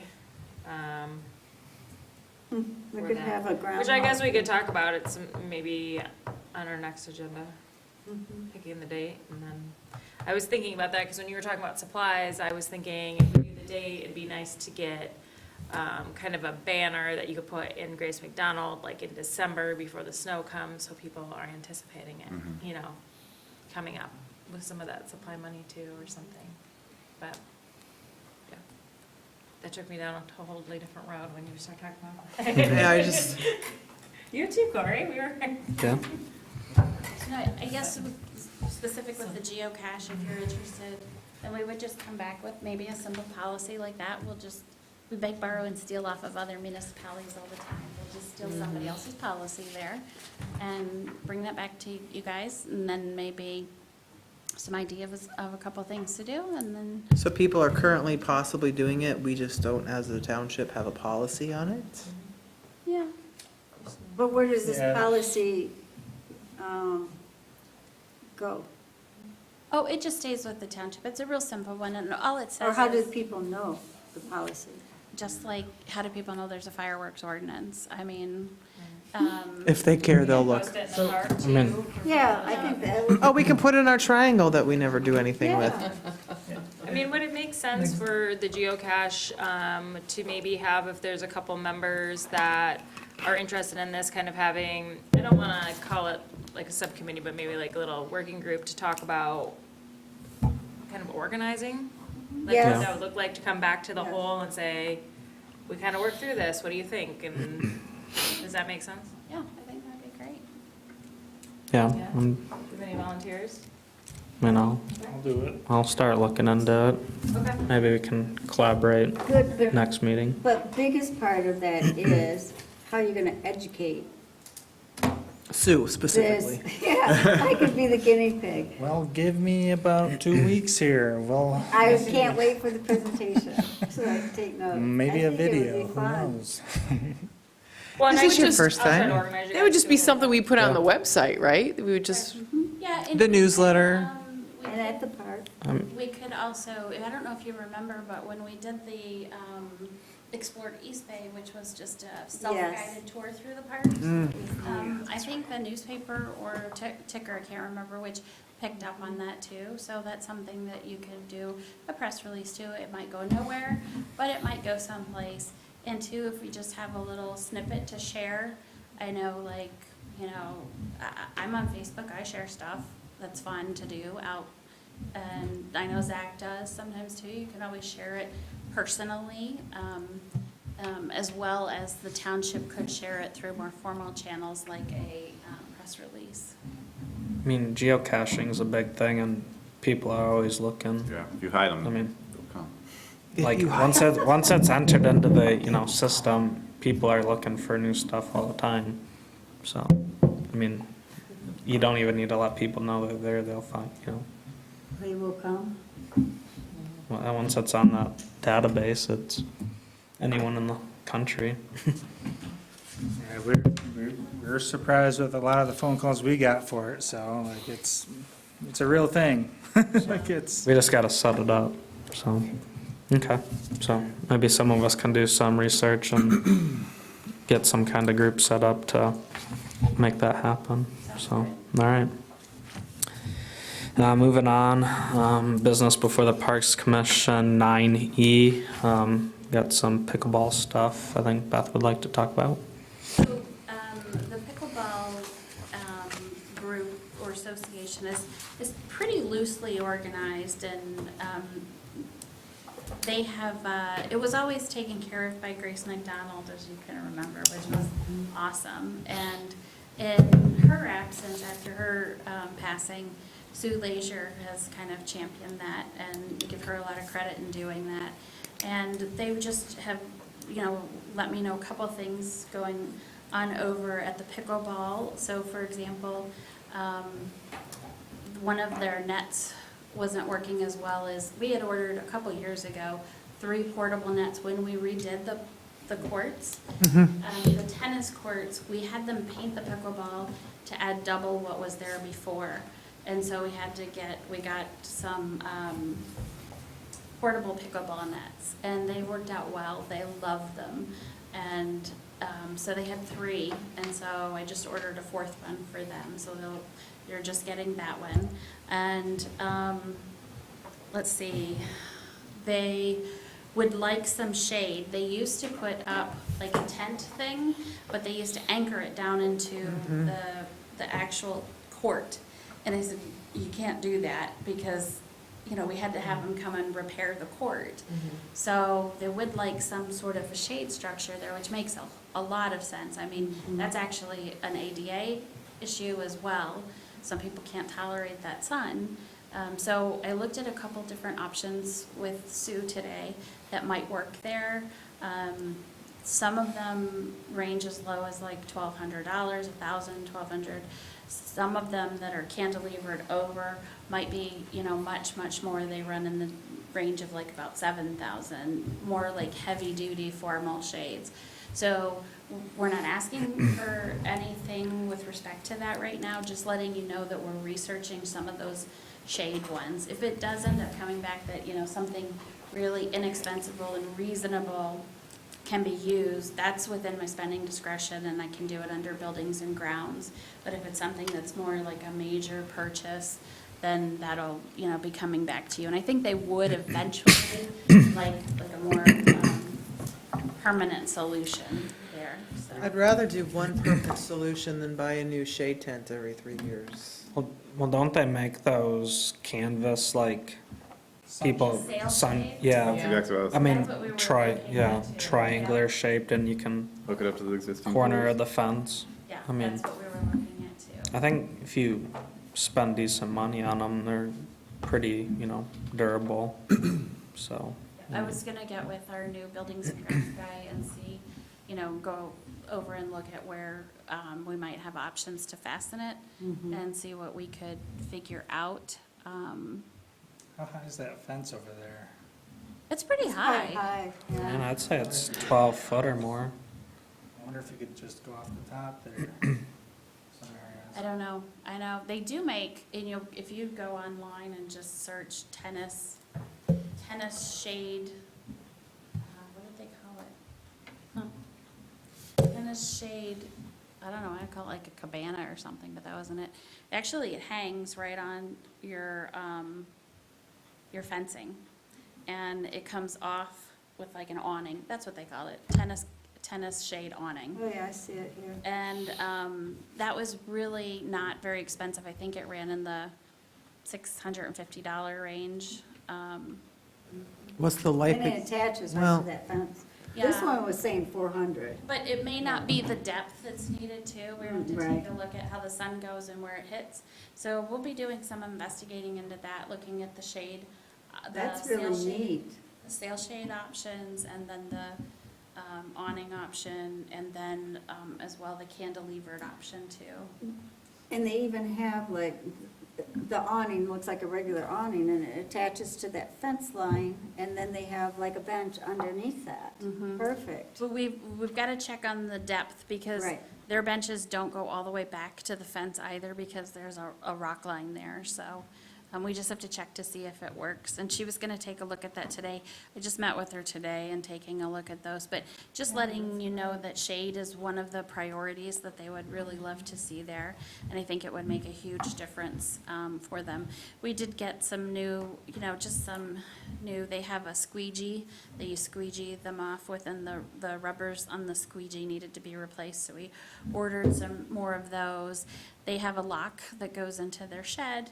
And they've had a couple things missing, but it's been over such a long period of time, we can't distinguish anything. So I'm just replacing their lock with a combination number lock so they can change it and redo that instead of, right now, there's a whole host of keys probably out with different association members. Let's see. They did ask about, they have a schedule actually, and Leslie has it up at the front desk, and it's kind of like when they have people, we don't block it off or schedule things, but they have a sheet up there and they'll say like, this is beginner's time, or this is, group time, or when you attend to people who come and play. So they definitely take, and I think you guys would agree with this, it's called open play, where everyone's welcome. And if you're there in a game, you ask, hey, can I step in? And most people will be like, yes, or, they might play till a certain number, and then you can get in the rotation or something, which is all great. They had someone who is active there asked to teach some lessons there. And it's funny, it's interesting. I had asked at a supervisor's lunch, and I was like, what do you guys do on, people teaching something in your park? And I had a couple say to me, we don't allow that. We just, no commercialization in the park. And Or they just join the park commission. And I thought, well, that may be okay, and maybe that's what fits, I don't know. But also, it's not such a bad thing. I mean, in looking at this one, there is like a spot of 2 hours when they're having beginner play. So to let somebody teach the hour before it, and teach beginners, say for example, that might just be perfect. It might just actually expand the sport, give people a way, if they choose to do that, they can go just play with beginners and they'll teach them. But if they want to specifically have, engage somebody to teach them that, I don't think that that's necessarily a bad thing. So I told Sue, I said, I don't know. I said, I'll ask the Parks Commission how they feel about that. Personally, I think, instead of having them pay or something like that, I might just ask them for a commitment, like, okay, if you teach this season and you, just only do like maybe 2-hour segments sometime in the calendar week, then do at least one demonstration for us that we can open to the public, where you go through pickleball and, kind of teach people what pickleball is all about. Maybe something like that, volunteer to do that. So just some thoughts, but wanted to know what you think about somebody, teaching a lesson on a court. Are you talking that they're gonna make money off of people, or they're just? She does teach. Oh, okay, all right, well, that's a. You drafted something in 2015 Did I? for me, Did I? because that's how I came to be on the Parks Board. Oh. Because I was teaching fitness classes, and I just happened to be teaching on a night where the board was there, and then I was like, oh, I want to be on the board. So if, Might mean, have I- some resources to look at. Yeah, and you don't have to make a decision tonight. This isn't anything, it's not, no one's, robbing a bank, you know what I'm saying? But just think about it. I look at things when they have like yoga in the park, God, I wish I was into yoga, but I'm not. And if I was, I would think it would be really cool to be able to go to yoga in the park. I don't know, what do you, how you want to deal with that. A lot of times it's already going, whether you want it or not, You got the dog trainers that come there, you got everybody, Do they have to have permits to do personal that? Do you trainers, guys make them physical have permits? therapists. I just did it. There's, Not you. there's a permitting Yeah, process. you don't just tell 10 ladies, hey, show up Tuesday nights yoga in the park. Don't tell anyone. You're like, Well- right, because you have to be, But No, if you're I- advertising it, like, hey, Yeah. this class is at, the Civic Center at this time, and, then you're using the park to generate revenue. right. But, if you're a physical therapist working one-on-one with somebody, that'd be, So are you saying then that Parks and Rec, they have a policy then for someone that, for my business? boss created something similar. It's more geared towards transient merchants, but, there's examples out there for, something like that for programming. And if, we got something for like guided tours at Power Island, somebody's running a program, doing like an adventure, thing, they had put a request in for a permit and we would grant it. And speaking of programming, I mean, that's always an option, like I said, that you could as well do programming too, in which case you would be hiring someone to do that programming in the parks. I mean, that's always an option as well. Contract them, with them to put on a program. Yeah. But the question that really was that came to me that I wanted to get your input, feedback, and direction on is, someone who is giving a lesson or utilizing the park in that way. We'll never know about those one-on-one instances Right. and not really, if it's not an issue, it's not an issue, but. I think it would make sense to charge, but use the funds that would be received to go back towards taking care of the maintenance of the pickleball courts, So It sounds like there's a they pretty could extra charge, there. but that fee, they wouldn't get anything for that. Is that what you're saying? Or would they get a No, certain They could still make a portion? profit Yeah. and stuff, but, the East Bay would charge a fee for use of the. For that pickleball vendor, courts, yeah. because they'd have the exclusive use of it for teaching. I mean, I think that's all fine until it becomes a problem where it's People want excessive and it's turned into their business, not a public Yeah. park. If it gets to a Yeah. point when you're taking away a service to provide a service, then, yeah, that'd be an issue. What happens if someone else wants to come and do that, too? Play for it. Exactly, if we had a fee in place, then we just say, well, this is the fee to teach. Like, so, what's your schedule? Go with a schedule, or maybe go out for a bidding process, or for a contractor to run the program. I mean, there's different options, different ways, but, this is something so new and so small that I want to go into, I want to jump through too many Well, hurdles. pickleball now went to majors, so this is Yeah. no small thing.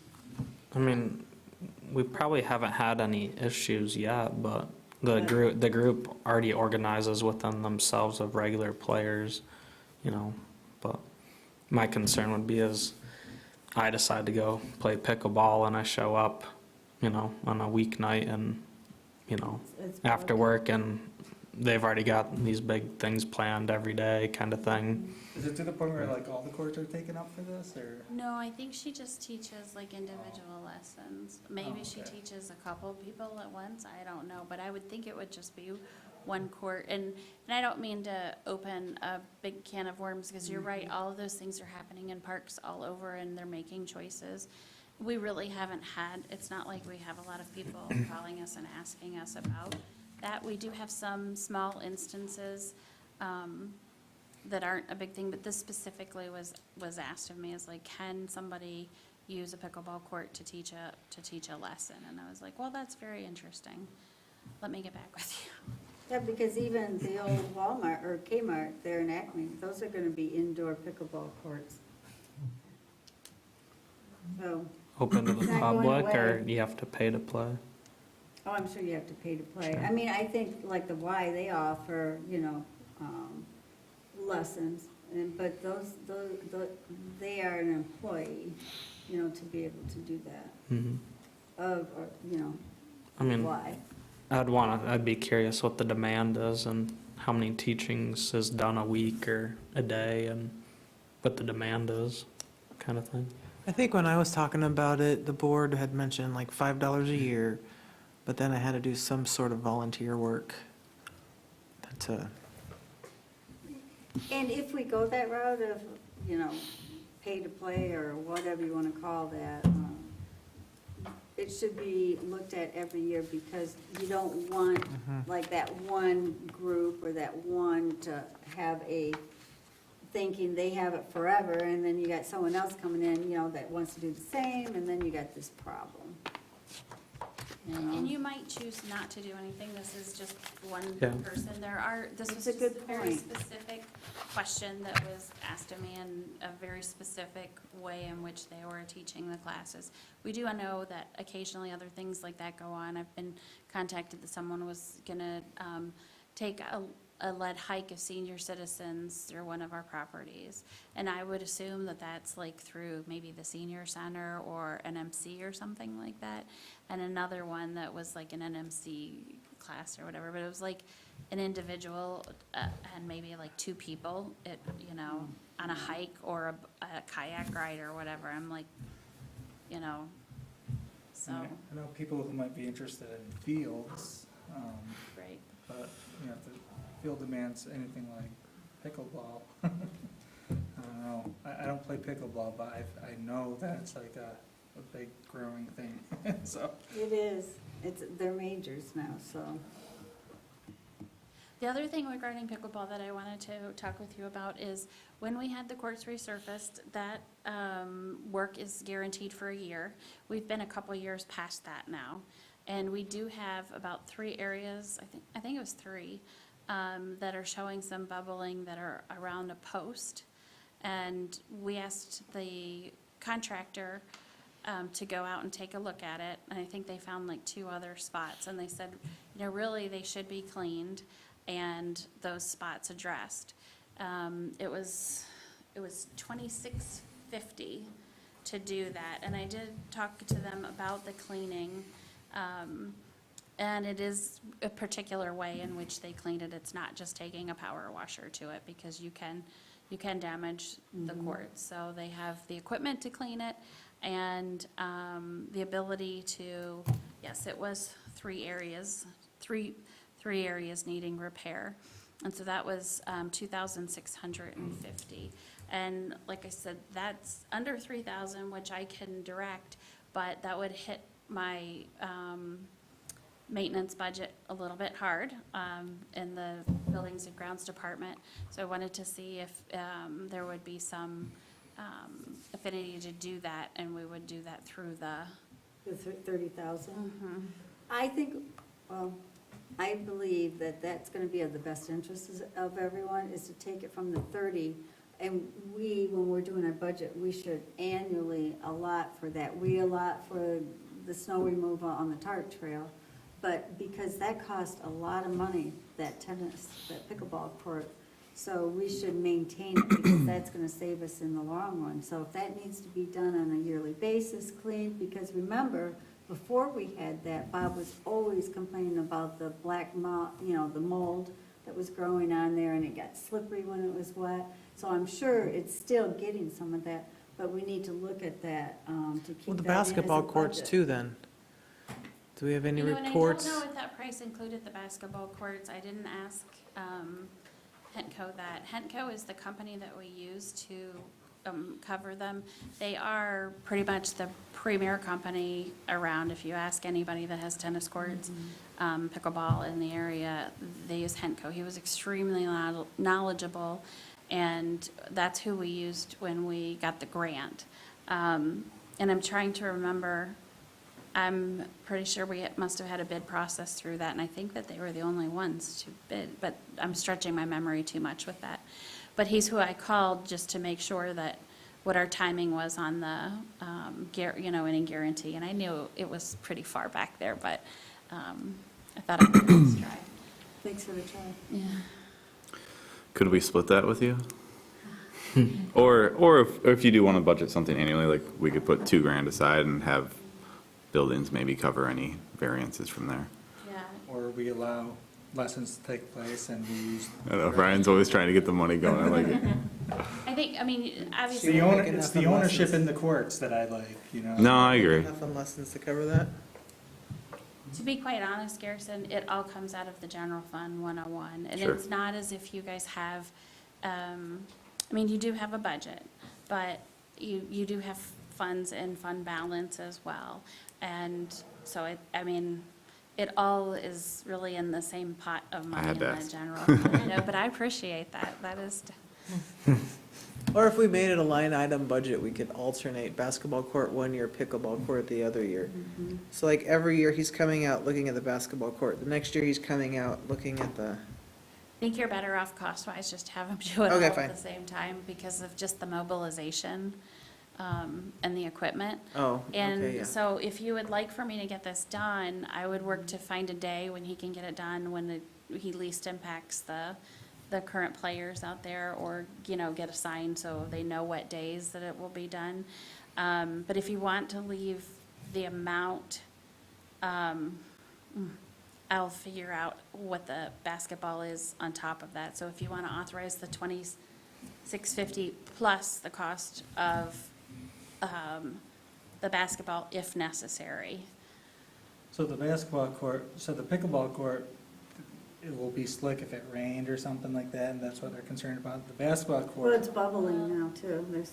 There's three Leakage. areas for repair that he's looking at, and then just cleaning it. okay. Because I was gonna say, I mean, I was just playing on the basketball court not too long ago, and I didn't find it. I didn't notice the basketball court being bad, Okay. but it'd be good to put that in there if it's needed, for sure. And I didn't, Rather use the money for hoops, but. Yeah. I just completely forgot when I talked with him. He said the courts need, and I didn't think to distinguish the basketball, or did they go over to look at the basketball? So I'm not sure. I am sure if he was talking about it, those are all the courts, so the tennis and the pickleball. And are you sure how he said that those tennis courts need to be maintained yearly? Is that- Oh, we didn't talk about that. Okay, today. it would be good to know, because if that needs to be done on a yearly basis, we need to factor that in.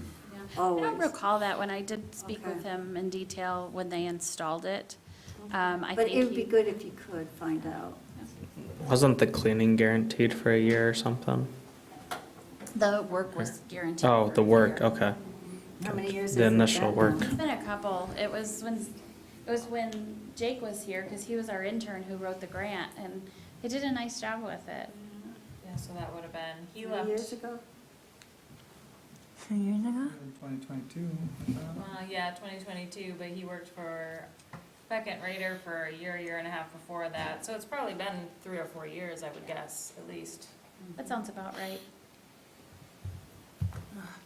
Well, the Explore East Bay, the tour of the parks, the self-tour, that was during COVID, the beginning of COVID, so I think that was in 2020. Yep. So do we want to move forward with supplying the funds to repair and clean? Are they coming out of that 30,000? Yes. That's what, yeah. I would say for sure the pickleball courts, I would ask for a quote on basketball before we approved it. I wouldn't want to approve that blind, especially because I think pickleball is the sport tearing up the nation right now. I think that sees more use in the basketball courts. I would think, but I don't know. Yeah. But is there something wrong with the basketball court, and then all of a sudden, a year from now, we're like, oh, we should have done the minor repair last year? Well, and if it's minor repair, then we can approve that next meeting, couldn't we? We Or can do we have to cap, pre-approve? we can cap a limit. Well, Beth already has approval up to 3,000, correct? 2650. I do. Yeah, I could. Without approval. I could do that's why I was thinking you could do the approval of the 2650, and then if you just say you would want the basketball done if it's needed, and just give me the authority, it's not gonna be over $3,000 for the basketball court if it's Okay. 2650 for all the rest, and it may include the basketball court. I Ideally. may have remembered, oh yeah, I did all of these.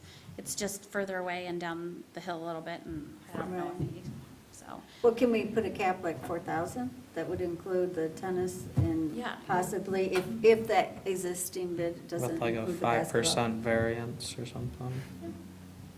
Sure. That's our new favorite phrase, 5% variance. Okay, is that what we're all agreeing? Yes. All right, Yes. we need a motion, like a We need a motion. motion. Like to, Motion? Oh, go ahead. oh, like to make a motion to approve pickleball, tennis, court cleaning and repair of, what, $2,650.58, I think, plus the basketball courts to be included in that quote, no more than $4,000 with a 5% variance. Second. All right. Motion made by Andrus, support by Garrison, Reardon, and all in favor? Aye. Any opposed? All right, motion passes. All right. Public comment. Doesn't look like we have any public in And I got 3 things I want to sneak in. within public. In July meeting, can you put on the agenda for us to talk about information to put at the Grace McDonald, our little triangle, Kiosk. our little kiosk, so if we can all come prepared with things to put in the kiosk? How about a little educational poster, geocaching? That's exactly, right? Aren't the park rules already in there? That's my number 1 item. So that was 3. Number 2, can the new buildings and grounds guy maybe come to our meetings, and we have a huge checklist, He was and start like telling us, I've done this, I've done this? planning on he couldn't come because of a prearranged day off today from before he started. But, yeah, he would like to come and meet you at the Great. July meeting. And are you talking about the list on the Excel spreadsheet that I have? When we did our parks tour, I would like him to communicate things that cannot have been done, and so on and so I forth. wasn't Well, then we at the didn't- parks yeah, tour, so I did don't- somebody make a list? There Yeah. was a list that was a part of the minutes. I'll make sure that you have it. Okay. Yeah, I think it was quite lengthy. And where did the Grace McDonald Park rules go? They're in the shop, we have them. They were probably taken down when we were moving stuff around and just not put back up. Just never got back. And what's our plan to put them back up? We'll just put them back up. I think they Quite have a big, different, it's different though. We had them on a post, so I'm not sure quite where we'll put them, or maybe we'll, Because they had their own frame, Mm-hmm. and then the frame got torn down, removed. That wasn't the We real were- big one, was it? Like, yeah, Yeah. it was the big. Yes. We replaced it with the triangle. And so we could do. Mhm. So we could do like, one of those triangles, one of the rectangles, side panels is, it's probably like this. So we can put like about half of it, we could fill that with the rules as well. yeah, I would like to see, clean that up and with less signage, and we could use one of the kiosk sides for rules, and we could do parks rules larger, so everyone could see at least those 2 words, and then just list them in that kiosk. It'll Well, look cleaner. Spent a lot of money making uniform signs that are all the same and look the same, and then the Grace one isn't Well, there. who's to say we might want to switch up our signage? That's been done a long time ago. We might want to switch that up and put a kiosk at every park, like maybe not a triangle one, maybe just a one. It's, Well, they're not there. They should probably be probably be put back up. That's it. I'm done. I actually kind of thought it was on the side of the shed, so I'm like, where'd So they did I. go? Was that I know, here so did somewhere? I. You and I are like, oh yeah, they painted it. I think and it was forgot on the to put side of it the back up. shed, maybe they just never put it back I up. think it was a whole, like a little overhang with this huge board, and it really didn't fill the whole board, but it was just this huge board, 10 feet by 4 feet. But anyways, that's neither here nor there. Regardless, we could just get the rules up, at least in the kiosk. It's quick, fast, and easy. All right. And that's probably another thing we might want to look at, maybe the beginning of next year in the wintertime, looking at our signage again. Just food for thought. Motion to adjourn. Well Second. done. Thank you, Beth. You liar. You liar. Oh, you're welcome.